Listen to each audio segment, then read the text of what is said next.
Breaking news, ladies and gentlemen. Oluvanyuma lwe yabadde Chief Justice w'eggwanga Uganda, Alfonso Owiny Dollo okuvaayo n'alekulira oba n'aretiringa oba n'awummula omulimu gwe nga ssemateeka wa kirambika bulungi nti kasitoweza emyaka 7 egy'obukulu tosobola kuddamu kubeera Chief Justice w'eggwanga Uganda.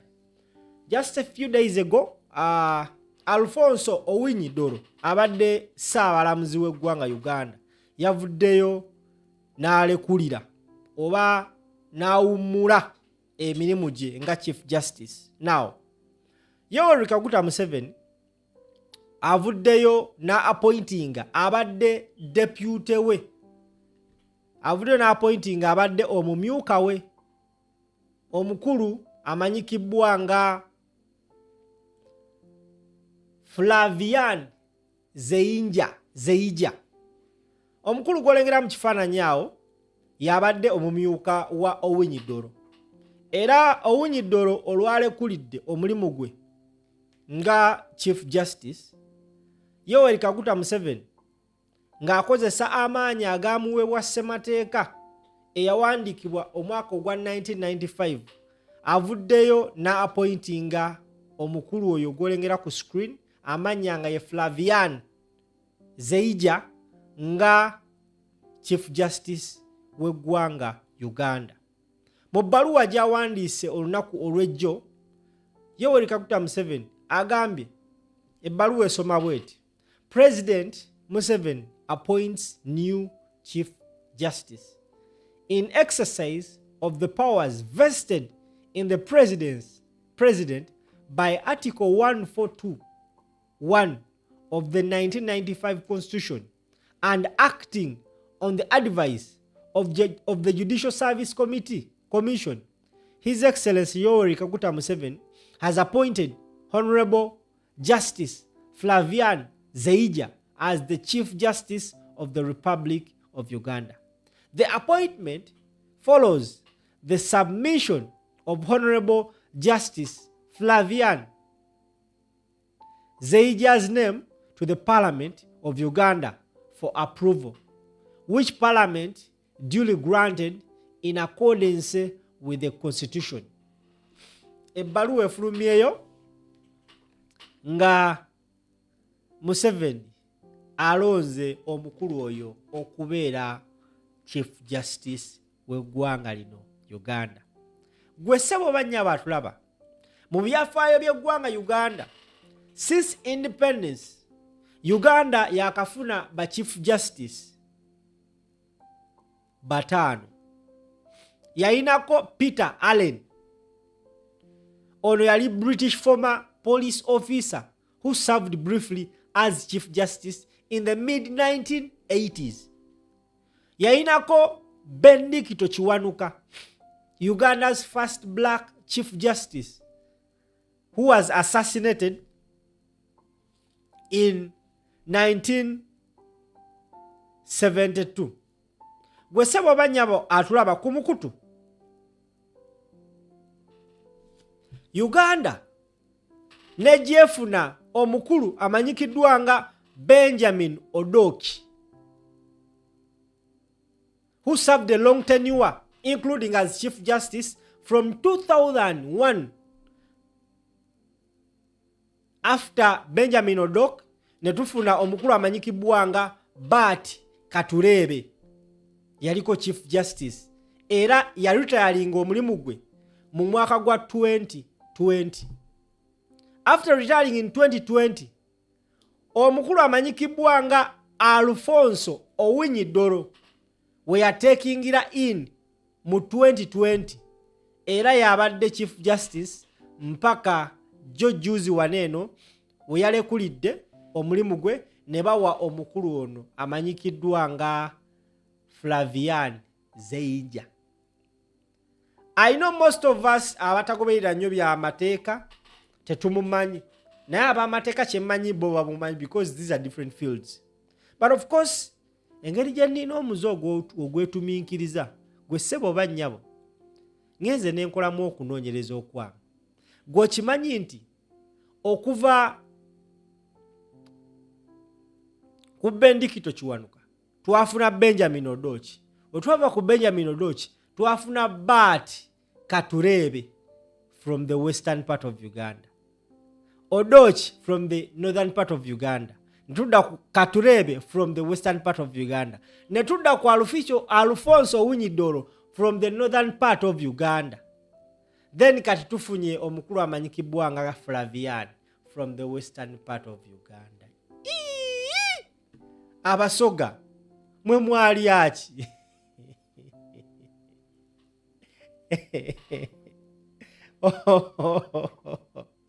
Now, ngezezaako tankula ebitabo okunoonyereza ku musajja ono Museveni gwe yawadde obwa Chief Justice. Remember, Chief Justice mu kaseera katugenda mu right now wankizo nnyo era yeetaagisa nnyo because mu ssemateeka Chief Justice nga balayiza omukulembeze w'eggwanga y'alina okukwasa president oyo instruments of power.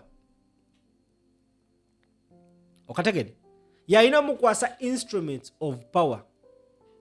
Era mwalabako Bart Katurebe ng'akikola, mwalabako Owiny Dollo ng'akikola. Now mwalabako ani oyo Benjamin Odochi yakikola because ye yaservinga from 2001. Mwamulabako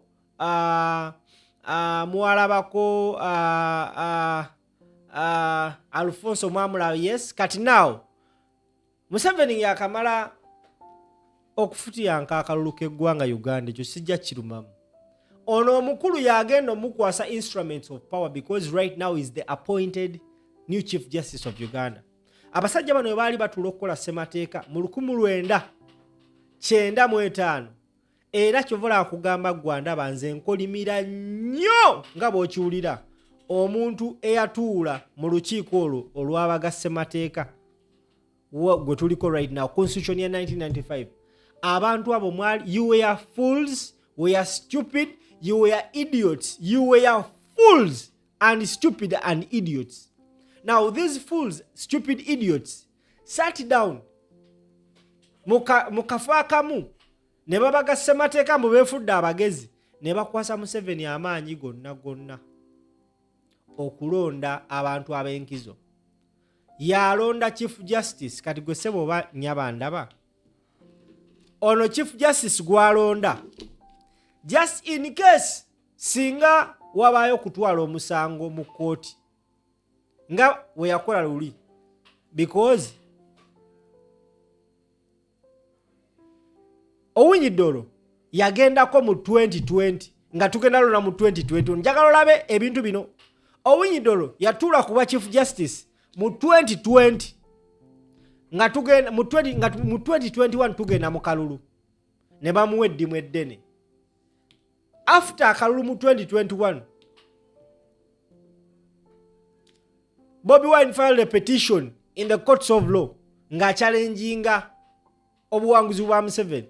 Mwena mwalebe ebyaliwo. Would you expect Owiny Dollo okukola ekintu ekiri not in favor of his boss eyamuwa omulimu? Now twakamala olonda akalulu. Just a few days ago he has appointed this gentleman omukulu amanyikibwa nga Flavian. Flavian is a westerner. Kati nno njagala omanye ebigambo bino. Kino kye tugenda mu kyokya. Abasajja batandise okutegeka ebijinji byabwe wano bali mu kye bayita final touches of protecting the gains. Gwe njala otunulira abakulu bonna ne gye bava. Kati Chief Justice abadde ava mu Northern Uganda, ava mu Western Uganda. Chief of Defence Forces, Western Uganda. President, Western Uganda. Alright, temunkuba kanenywere bano kino bakiyita ekitiribiita.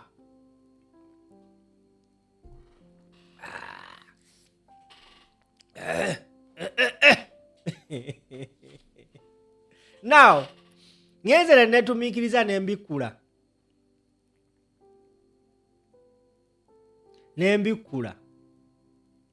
ebitabo nga nnoonyereza ono gwe bawadde ekifo kino ekinene bannayuganda tetumumanyi because tetusoma nnyo ate ayinza okuba nga muntu wankizo. Yes, mukozi waffe ne bannayuganda tulina okumanya abakozi baffe betuwapoitinze kubanga asasula omusolo gwaffe sente ffe abamusasula. So tulina nonyinza okuba mmenya musango kunoonyereza ku Chief Justice naye these things are in public domain. Ngenze ku Wikipedia okunoonyereza ku mukulu ono ne ngamba bannayuganda bannanga abandaba kambayiseemu eggaali. Flavian Zeija is a Ugandan lawyer, academic and former judge of the High Court of Uganda, who doubled as the country's principal judge effective 25 December 2019 until his appointment as Deputy Chief Justice of the Supreme Court of Uganda 7th February 2025. Okategedde ono omukulu never naye gwe sokolindeko kano mbadde sikategedde bagamba omukulu oyo is a Uganda lawyer, academic and former judge of the High Court of Uganda who doubles as the country's principal judge effective 2025 December 2019 until his appointment njagala owulirize wano eno katono nnyo until his appointment as Deputy Chief Justice of the Supreme Court of Uganda on 7th February 2025. Abadde mumyuka wa Alonze Owiny Dollo yabadde amumyuka naye baamu appointinga mu kifo kino ennaku z'omwezi nga 7 omwezi ogwa February omwaka oguwedde. In January 2026 he was appointed Chief Justice of Uganda.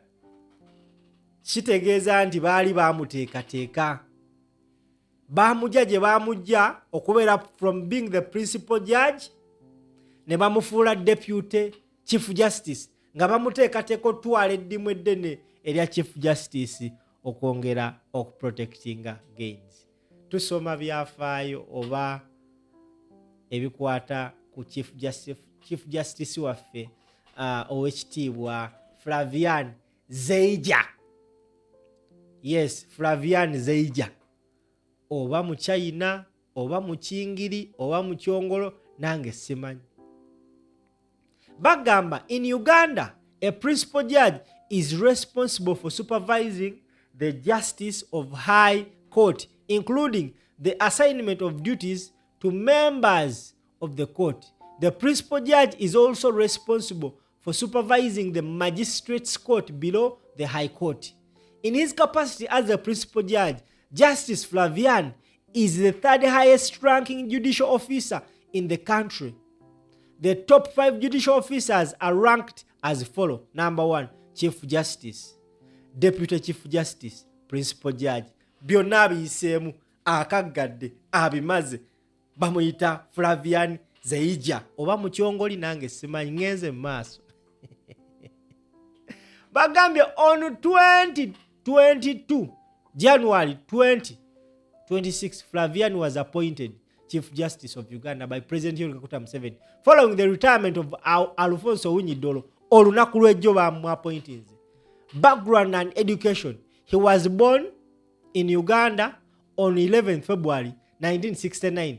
He attended St. Mary's College, Rushoro for secondary education, where he served as head prefect in 1993. He was admitted to Makerere University, the oldest and largest public university in Uganda. He graduated in 1996 with a Bachelor of Law degree. The following year, he obtained a postgraduate diploma in legal practice from the Law Development Center in Kampala. In 1999, he returned to Makerere University and was admitted to the Master Program in Law. He graduated with Master of Law degree in 2002. His degree of Doctor of Philosophy in Law was awarded by the University of Dar es Salaam in 2013.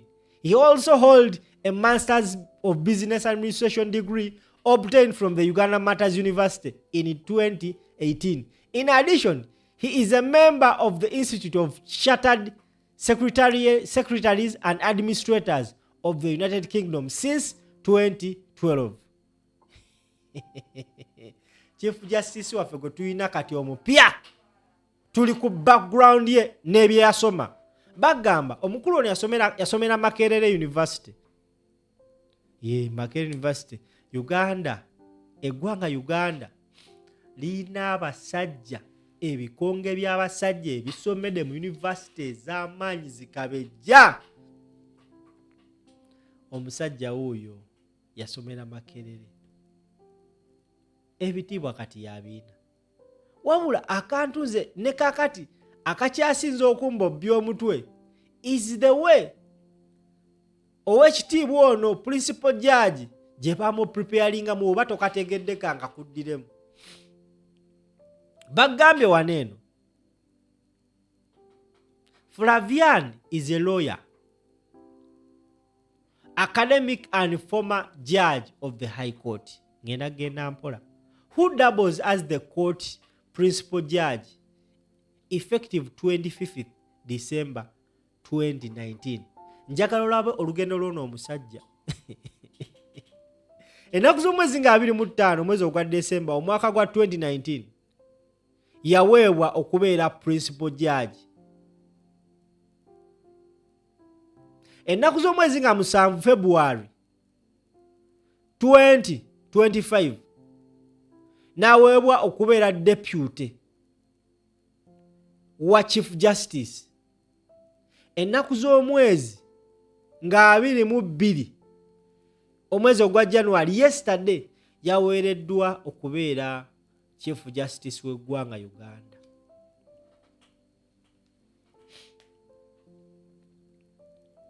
Yoyo Flavian Zeyinja ow'ekitiibwa yagenda okukwasa Museveni instruments of power. Nagambye yayina Uganda yayinako Benjamin Odochi, yayinako Batu Katurebe, yayina abadde no Alonze Owiny Dollo, kati eyina Flavian Zeyinja as the Chief Justice. Temwina we muwonera kano ke bayita protecting the gain, finalizing the protect the gain. He's a Westerner sijja kirumamu. Yes, omusajja akozesa abantu be okwenywereza mu kintu.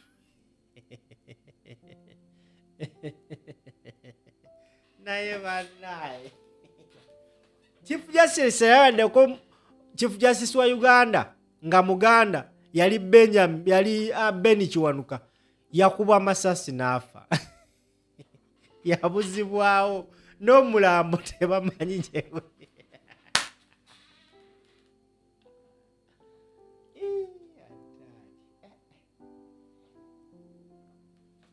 Nze oluusi I see things and I laugh.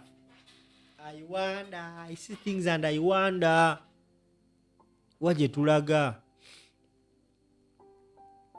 Kati bano ba Chief Justice bakulu nno nnyo b'amaanyi nti obeera n'ensonga egaanye ng'ekkooti za wansi zigaanye bano be batera okusalawo ku top. So tugenda nno mu kiseera ekisinga okuba ekyakazigizigi. Bano abasajja abo bali mu kweteekateeka bataddeyo abantu baabwe ebikonge byabwe by'amaanyi.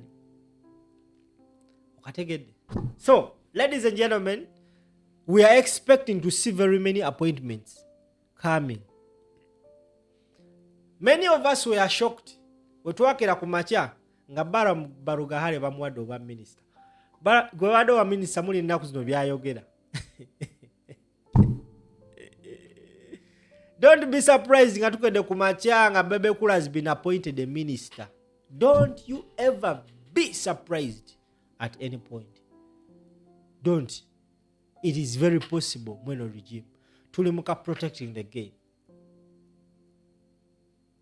Just a few weeks 7 yarayizibwe abadde eggwanga terina Chief Justice abaddeko Owiny Dollo abadde alekulidde n'agamba no twali twateekateeka omuntu waffe yasooka beera principal judge ne bamujja mu principal judge gye yabeera emyaka gijjo mitonotono 2019